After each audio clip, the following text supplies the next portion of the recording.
Hi, good morning. I'm just going to give it one more minute, just let some of our other attendees join, and then we will start our webinar.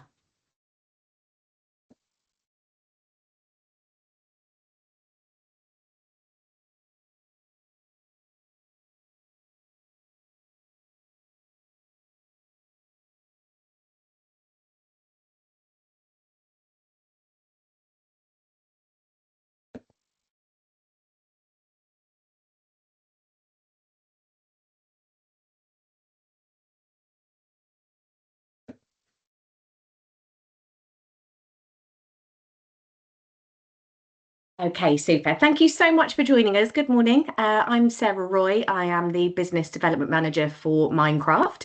I'm just going to do a little bit of housekeeping before I hand over to our speaker and my colleague Andy. We have put in the diary that this will probably run until about 11:30. We anticipate it will probably finish a little bit earlier. There is a Q&A session at the end, so depending on how much interaction we have with that. The mics and cameras are turned off for all attendees, as is the chat. But if you have any questions throughout any of the presentation, there is a Q&A box at the top of your screen. So just pop any of your questions in there. That will be moderated by myself and my colleague Charlotte Everett, so we can obviously assist whilst Andy is speaking. And if we have any connection issues, if technology is not our friend this morning, fingers crossed, but we will, of course, if you can bear with us for a couple of minutes, we'll try and get everything running again. There will also be a recording after the webinar that will be sent out to you all as well. So without further ado, I'm going to hand over to Andy, my colleague, for our presentation. Thank you. Morning. Thank you, Sarah. We're all so used to Teams meetings and Teams calls. Webinars feel very formal instead. So look, this is a chat and take you through a journey of what MindCraft has been doing to transform the way we run our business, choosing and selecting a particular tool set and liking it so much, as you'll see as we go through here. We've adopted it, we've embraced it, and we're trying to encourage as many people now as possible to also have a look at what it can do. So without further ado, as Sarah said, let me just take you through reasonably slow pace. I do get excited at various places and speak a bit fast, but I'll try and keep it steady and take you through our journey on this webinar. Who am I? What do I do? So fellow with the Institute of Consulting for MindCraft, a consulting director. I've had quite an interesting career, probably 20 years initially directly implementing technology projects across many sectors. And I am old enough to have done another 20 years in the consulting space, delivering portfolio and program management services across many organizations. I've highlighted one or two, but rather than talk you through each of those, quite interested to really get into what we're doing in the MindCraft space, and happy to talk at any time about experience and background should you be interested. MindCraft itself, MindCraft's been established for some 25 years, delivering IT and digital services initially, and moving into a stronger digital and PPM advisory service over more recent years. PPM is a term I'll mention a few times today, used perhaps more in the States than in the UK. PPM is portfolio, program and project, and for the very sharp attendees here, you'll notice there are 3 P's in that, but we still call it PPM. That's fine. You might be familiar with P3O and P3M, both models used particularly across public sector in the UK, but just for clarity, portfolio, program and project management. The UK also kind of talks about those in terms of project controls and rolling up project controls to different levels at program level. MindCraft particularly enjoys working in partnerships, and we have a number of those. I've posted on that particular slide. We find that working in partnerships kind of helps us select the best subject matter experts to bring into any situation. Many companies do have their own highly acclaimed, highly achieved subject matter experts. We do like to keep abreast of the market and look at really selecting the best to deliver. And we've been doing that for some years now. And that can range from cybersecurity through to very technical Azure technical setups. And we make sure that we are using that best knowledge to deliver for our clients. Something MindCraft's done just recently, over the last year, is to gain ISO 27001 certification. So if you're not particularly familiar with that, that's about information security of our systems, of our processes, and of our supply chain as well. ISO 27001 requires us, as we take on any service or choose a new supplier of any type, to do due diligence.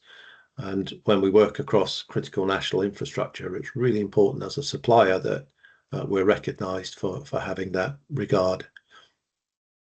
Cyber Essentials Plus certification as well. And something we're doing, and we'll refer to it a little later as we move through, is we are now implementing ISO 9001. It is a journey. That's about quality management, quality standards, and ISO 14001 from an environmental perspective as well. Both important things to have as we look at the level of clients that we are dealing with. So making sure we have those certifications in place going forward. So what is it we were trying to transform? So as I get into this, so how does MindCraft do business? And I thought it was worth just pulling up a very simple, and it is a simplistic slide, but let me just explain what MindCraft does in recording and tracking and delivering its business. And that might chime with some of you on the call. You will be in different business sectors.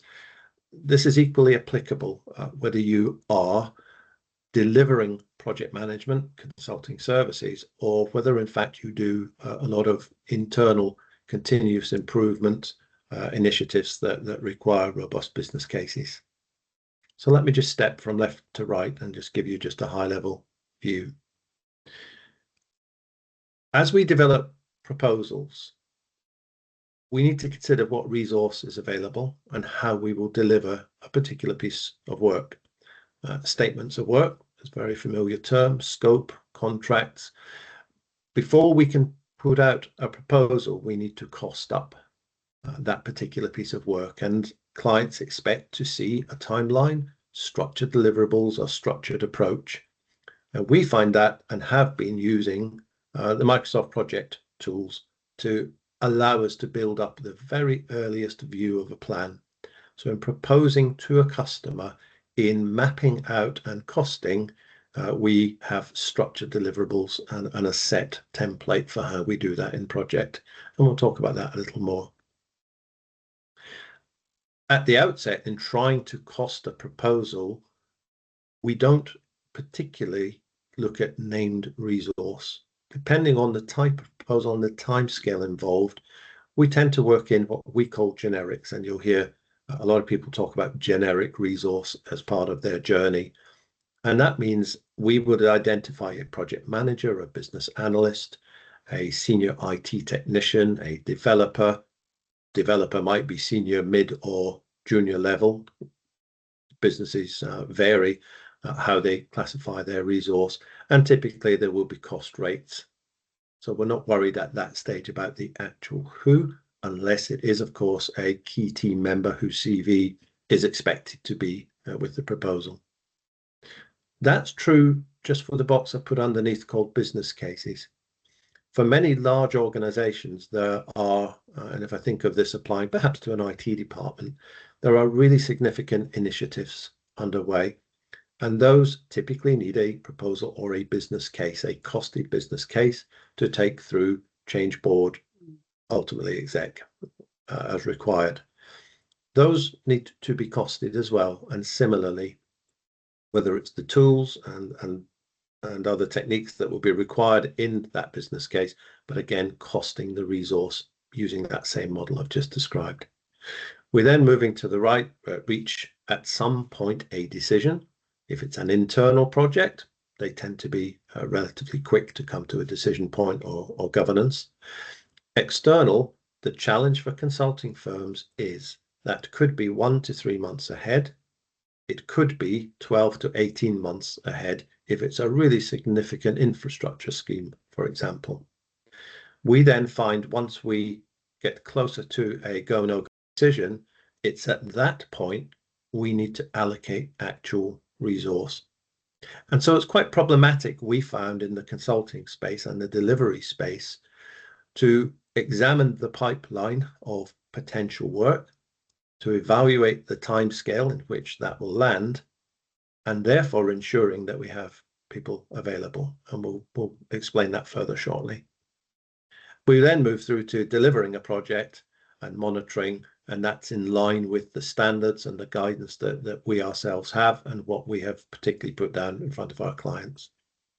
All of that process managed and driven and monitored through our project plans. So I thought I'd just build on those areas just to summarize what were our key challenges, because the title of this was, of course, transforming the way we work. So how have we done that? And let me just summarize what our key challenges were. So that time delay between proposals and a pipeline of work, reaching a decision point, and then needing to allocate actual resource, named individuals. In our business, we typically call that capability versus capacity. What capability do we have in our organization, or might we be expecting to procure? And what capacity? We typically don't have multiple people sitting on a bench waiting for work to come along.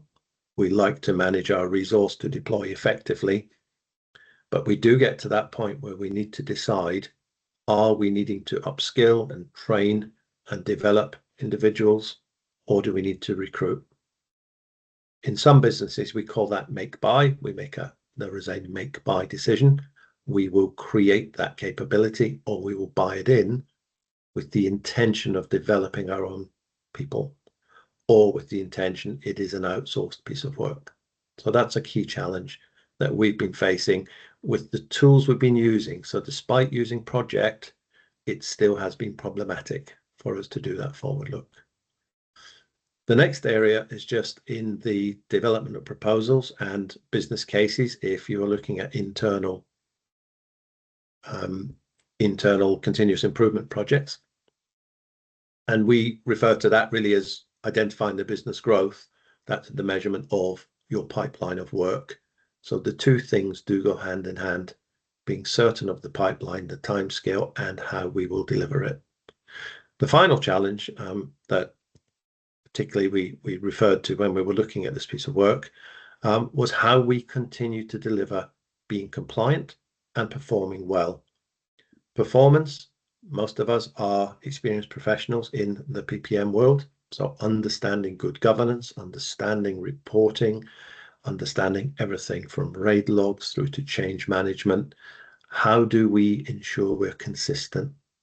And how do we use tools as they have developed and been enhanced, whether that be SharePoint, whether that be Teams, other collaborative working environments? How do we want to collaboratively work with others? Okay, so let's move forward then and just talk about the tools we've been using and get into the solution that we have found. We, in MindCraft, are a Microsoft house. We use the term house, but that's the platform that we use across the Microsoft 365 suite. We have Azure DevOps for our technical teams. We have looked at and have an instance of Jira, and that's underpinned, of course, in our corporate system by an account system. So we use Xero. Others, depending on your size, you're into SAP and other key financials. Right-hand slide is the right-hand diagram is just relevant because the second challenge that we had was Microsoft's continual development or evergreening of software. We started out with Project Online. Not right. We started out with Project for the desktop, creating .mpp files, as you would probably be aware, moved to Project Online, which brought us into a central repository, which allowed us to look at resource across our organization, but still was quite technical about this generic resource versus real, about complex resourcing arrangements in projects. We then moved to Project for the Web, and Microsoft have now made a decision, and the new planner suite now pulls together Project for the Web, to-do and task lists, as you will find in Teams. So important for us to be looking for a solution that kept us in the Microsoft space, kept us within our own tenant, kept us within our own security model because of ISO 27001. So that's enough about MindCraft and what our challenge was. Let's kind of move into going out to the market, examining a whole range of projects and products, and eventually selecting this product called Sensei, and the company in the US is called Sensei.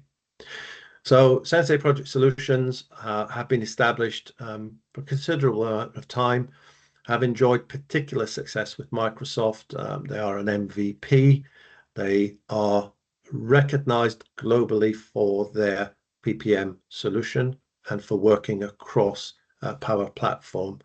I won't read all the bullet points there, but just to position that we didn't go for a homegrown spun up solution, but we went for something that was established, well established and trusted and recognized. Okay, so the things about Sensei, the features and the key things that were important to us. Firstly, it's in the Microsoft 365 tenant that we have. It's based on Power Platform, and it capitalizes on the collaborative tools that you find in the Microsoft suite. Second thing that was really important to us was not to stop using our project management tools. So the build is on top of whether you use Planner, Project Online, Azure DevOps, Jira, Smartsheet, Monday.com, and Sensei are widening the range of tools that you can take information and data from, and we'll explain just how that's done shortly. Sensei then sits on top of that platform. So the areas in purple here are what are delivered through the Sensei tool. Project management is rolled up, and we're able to look at tasks and assignments in the Sensei tool and across projects. Now that takes us to the opportunity to add program, which will be a cluster of projects, and portfolio, which will be a cluster of programs. We can take that right up through our organization and start to align that to strategic goals and themes that we have.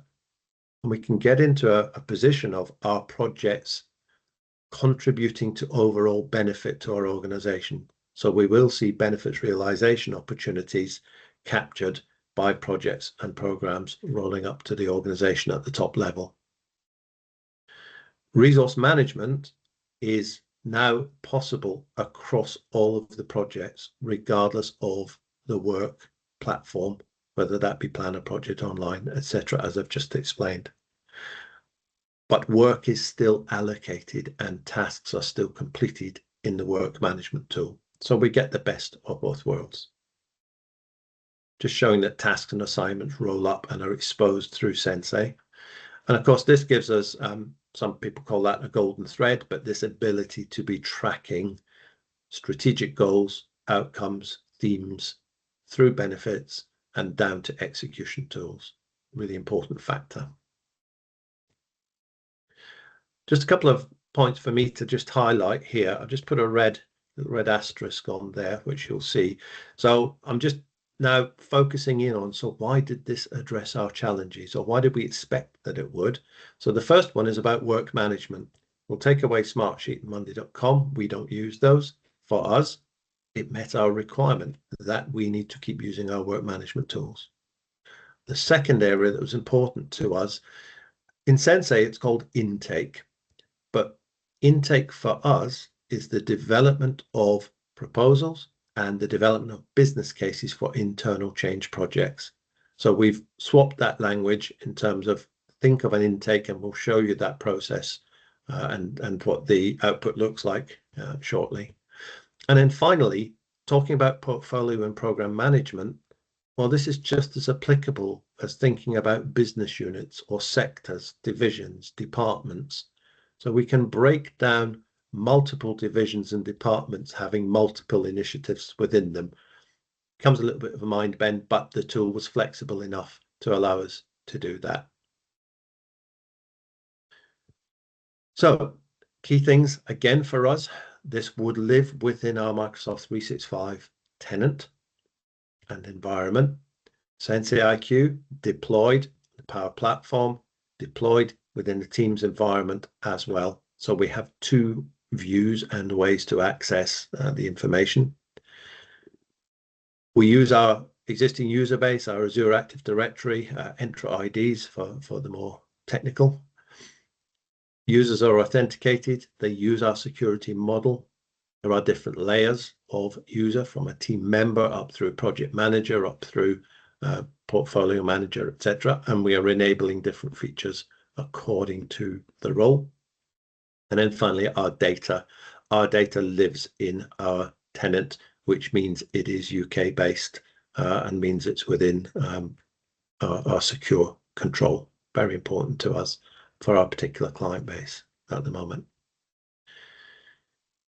Also, then finally, our work tools, our set of work tools do live within our tenant. And whilst we looked at Jira, a consideration for us going forward was that our live delivery projects wouldn't be under our full control from a data perspective. So we're just showing it might be acceptable to other organizations. Their work tools sit outside of their tenant. And then just finally on this piece, Sensei delivers across three levels of platform, I'll call them: project, portfolio, strategy. Portfolio includes program, so just for clarity, project only, then into program, portfolio, and into strategy. Each delivers an enhanced set of features, particularly around program portfolio. Now we can nest programs within those. We can bring in resource management. Strategy moves us up into those strategic themes, goals, benefits realization, and actually enables wider time sheeting. And that's something we'll talk about that was important to us across the enterprise effectively for our resources. So let's just take a minute to talk about that, an important thing for us. At level one, we want to understand who is working on a particular project. What are they doing and when? That level of resource consideration sits within your work management tool, your version of project, your version of tasking. That's where that is available. Level two starts to say, I want to understand about, however, resource availability. And I want to put in some governance about how, in a matrix organization or across multiple departments, divisions, countries even, how do you request resource? So how can somebody be spinning up a project and they need a project manager? To whom does that request come in? So in some organizations, PMOs are set up to be the center of excellence, to actually manage the project managers and their delivery. And in other organizations, resource types are set by resource managers or other divisional manager level. And then the third level is actually from that time sheeting perspective to say, users of this system or resources in my organization who are delivering work, I want to know how that work is spread and achieved across the projects. So the three levels: level one, within your own project management tools; level two, Sensei introducing the opportunity now to track availability and to manage, to put governance in place about the allocation of resource; and if required, level three, to actually look at what time is being spent across those projects. And typically that's because we are tracking costs, capitalizing labor. Okay, this comes back then just to a couple more slides on the Sensei part. The earlier diagram I showed in terms of generic resource to coming to the named individuals. If we look at the dotted line representing today, any kind of analysis or consideration of resource earlier in time is of course historic, and it's based on actuals. We've got two considerations: what's happening in the near term. So for some people that might be a month or two, for some people that might be over the next 6 months. If successful in a major contract, that could be over the next couple of years. Longer term then is referring to business, perhaps where I have proposals for project managers BAs, developers. That's further out, and at this stage I can't commit named individuals. So that's where we talk about being able to set the system up using generic roles and make a request for resource availability. This helps divisional managers, directors, departmental heads, resource managers to say, I can see the demand. I can see that should we win this business in 12 months' time, I will need 10 project managers. We now have to have availability to data to say that actually we will only have 8, or we don't have sufficient capacity. We may not have that capability if there's some technical specialties in there too. As we come closer into the near term, we want a system that will allow us then to name the individuals and to start to look at the specific tasks. So resource request says, I will need a project manager for 40 hours a week for 12 months. In the nearer term, I need Fred, and I will need Fred to undertake these tasks over this period of time, driven from the project plan. And then finally, as you can see, reporting needs would be as expected in the near term, looking at resourcing conflicts and looking at actual active projects and delays and movement. Further out, starting to look at that approval and allocation of resources, and then furthest ahead, understanding that resource demand and potential bottlenecks that we will face. Okay, so how did we go about having selected Sensei, bringing that solution into our organization? And I think the next set of slides are around well-structured process and understanding of taking a solution and how to implement it. So Sensei did a lot of the work up front, actually, and have developed something called the proven process. We like it very much. And I'm just going to step you quite quickly. I'm aware of time. I think we're doing well in terms of what we need to show. So I'll keep going at the current pace, and we've got some people who can flag to me if I need to speed up or slow down. So the first part to look at is what we call mutual discovery. You can go online with any selection of tools. You can go online and you can look at demonstrations, examples of output, examples of capture forms, client testimonials. You can look at all sorts of information. One of the dangers is, in terms of being a software delivery organization, is, well, that's the solution that will fit you. And one of the things we need to do early is to do this piece of mutual discovery that says, what are your problems and pain points? And that's exactly what we did. We sat down with Sensei and explained our key challenges. Now, we knew there were things we needed in terms of we needed to ensure we stayed in our environment, in our security model, in our work tools. But at the same time, we were able to explore opportunity and innovation and things that may become useful to us, such as the adoption of AI, whether that be through Copilot or other implementations of. So really important to issue what we call a self-assessment. And early on in our discussions and engagement, we issue something for any client to complete, and we received that ourselves, and we filled in our maturity levels around the various topics and what was important to us. And we were then able to shape our consideration, the quotation we received, the implementation according to our needs. That then moved into the next step, which was about mapping capabilities. So obviously, once Sensei understood what we were looking for, started to map the capabilities, that tailored the way we then spoke about the product. That tailored the shape of what an implementation would look like. There is a really significant range of topics, screens, structures within Sensei. It is a big product.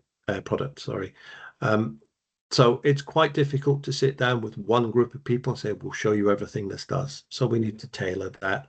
And then we can do that across a few different departments and groups as required, which is what we did in our case.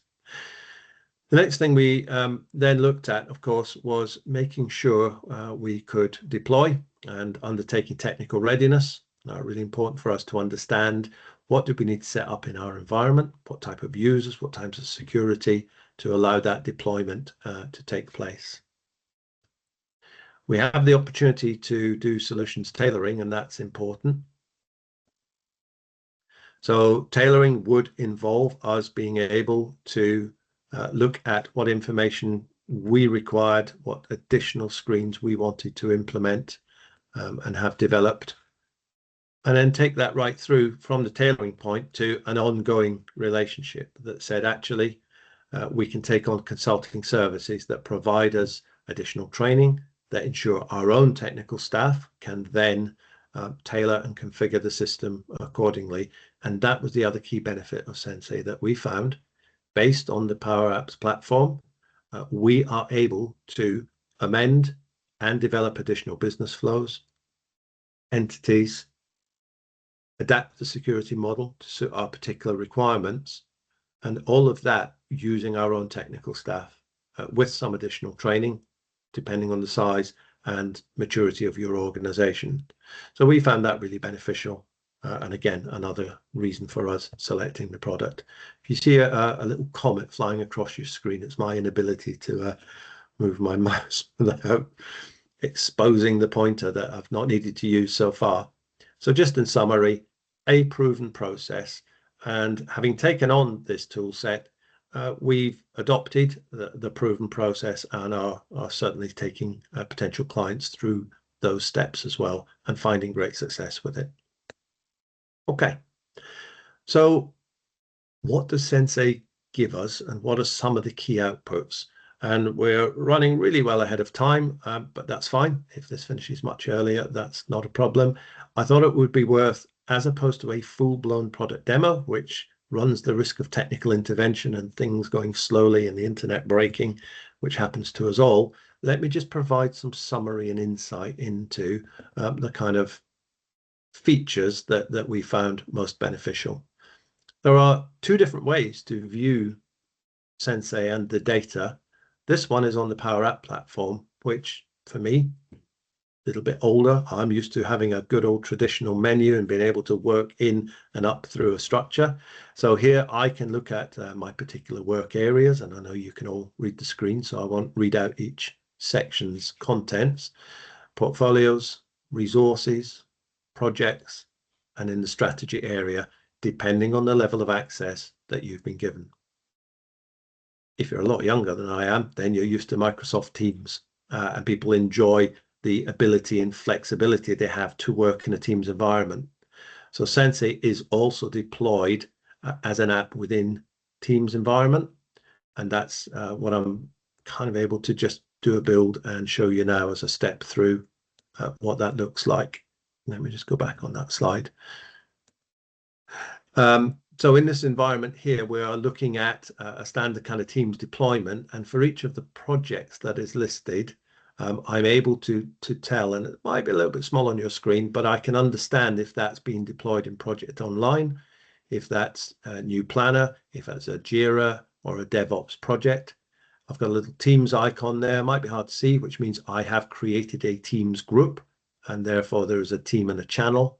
And then I have a SharePoint icon, and clicking any of those take me to that individual place. By creating a SharePoint site for each project, then I can have my risks, issues all identified with backup documentation in there. We can look at collaborative documents that are required.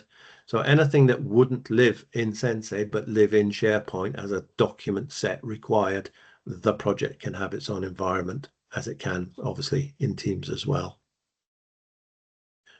If I just step through some of the other key slides that as we go, I just need to maximize, there we go, I can read that better. So really important as you look at what a project summary might look at, the detail of the project, looking at progress, and that's exposed through a series of windows that come on the Power Platform. What would I expect to find within a project? So some of the headings that I can show you here would be about key dates. Just take a second to talk about that. In any given project, particularly a major project, there are dates that we publish to our stakeholder community, potentially to our board, and say these are the dates we're holding to. That's when we will have go live. Because we expose rich data in a real-time environment, we need to consider who is looking at that data and how it's interpreted. So it may be that we've enabled people to look at and see project scheduling data that indicates that date might slip. That can be misinterpreted. So we hold very firmly to a set of published key dates. And a project manager's narrative on a monthly basis perhaps would be, we have some slippage internally, but we are holding to that delivery date. And we have data that can back up and show both perspectives. So it's important that we also are able to capture project managers' narrative and reporting through here.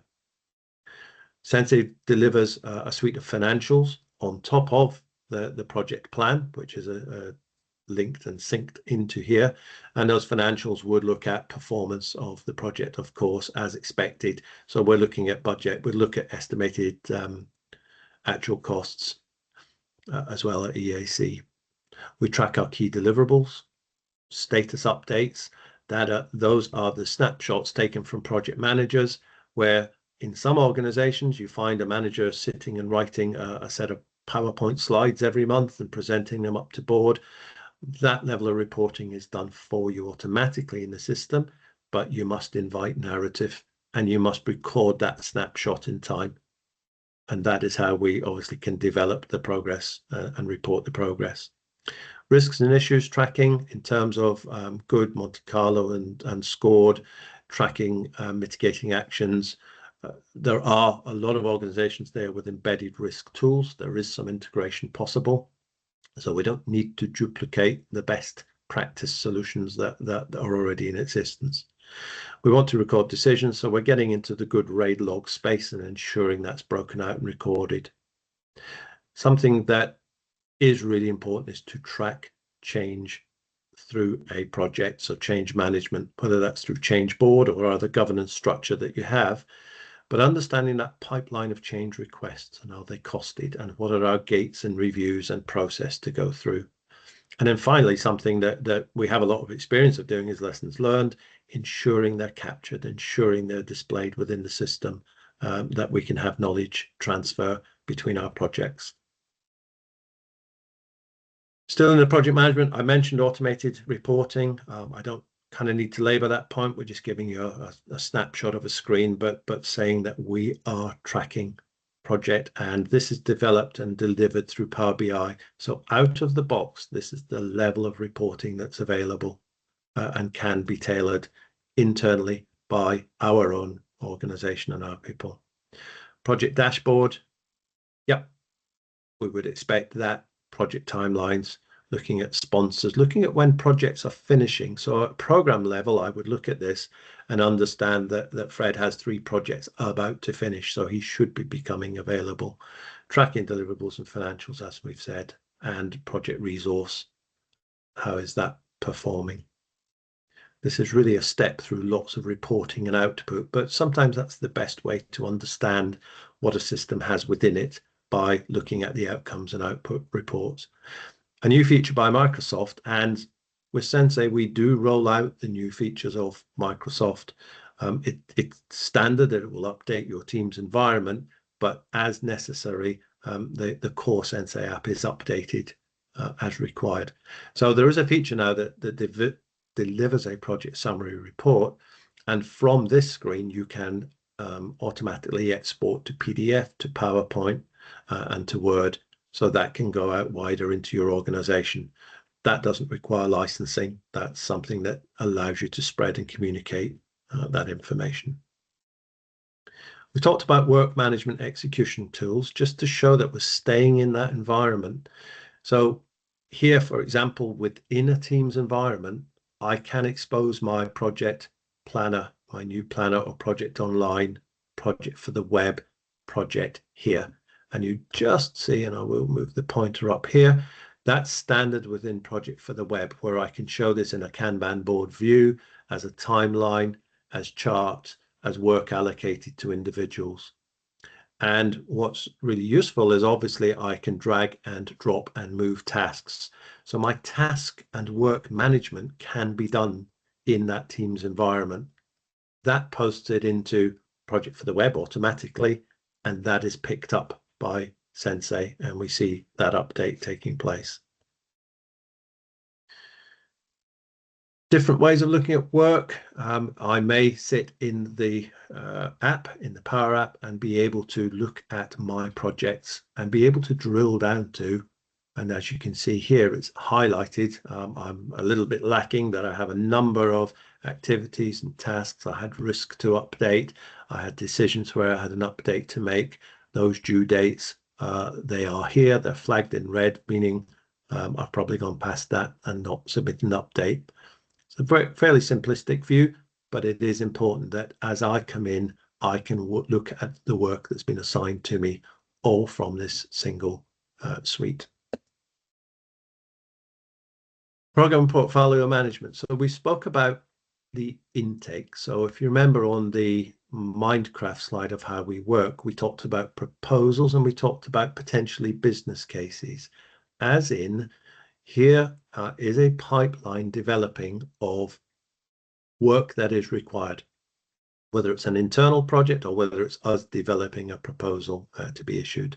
So we have the ability to think about the staging, gate staging, change boards, about whether we are approving, enabling business cases to take place, and intake potential work that will need to be delivered. We can display that in terms of listing and detail the costed business cases, timelines, what that places on us as a resource demand, and that would be at that generic level that we spoke about. So this would be about roles. What roles do we require at what time scale according to these business cases? We can score and rate. So good portfolio management would look at the number of projects running, what their benefit is, how they're performing. But here we're looking before we've actually accepted a project beginning. So we're looking at what value that might deliver. What might my return on investment be if I enable this to go ahead? So good scoring and tracking across business cases being submitted. Portfolio management. Again, we said this could be at division, departmental level, depending on your organization, the kind of organization you're running. So understand what that portfolio is. Have sub-programs, a number of programs. So here we've highlighted one, and that program has a number of projects. And as we start to link this right through to the strategic organizational goals and themes, I can be tracking benefit.